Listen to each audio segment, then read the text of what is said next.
अहम खबर है, पाकिस्तान स्टॉक मार्केट में तेजी का रुझान देखने में आ रहा है। कारोबार के दौरान 2000 से ज्यादा पॉइंट्स के इजाफे से इंडेक्स 1,13,300 पॉइंट्स से ऊपर जा पहुंचा।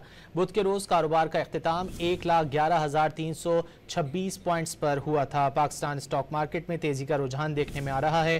कारोबार के दौरान 2000 से ज्यादा पॉइंट्स का इजाफे से इंडेक्स 1,13,300 पॉइंट्स से ऊपर जा पहुंचा। बुध के रोज कारोबार का इख्तिताम 1,11,326 पर हुआ था। अहम खबर है, पाकिस्तान स्टॉक मार्केट में तेजी का रुझान देखने में आ रहा है। कारोबार के दौरान 2000 से ज्यादा पॉइंट्स के इजाफे से इंडेक्स 1,13,300 पॉइंट्स से ऊपर जा पहुंचा। बुध के रोज कारोबार का इख्तिताम 1,11,326 पॉइंट्स पर हुआ था। पाकिस्तान स्टॉक मार्केट में तेजी का रुझान देखने में आ रहा है। कारोबार के दौरान 2000 से ज्यादा पॉइंट्स का इजाफे से इंडेक्स 1,13,300 पॉइंट्स से ऊपर जा पहुंचा। बुध के रोज कारोबार का इख्तिताम 1,11,326 पर हुआ था।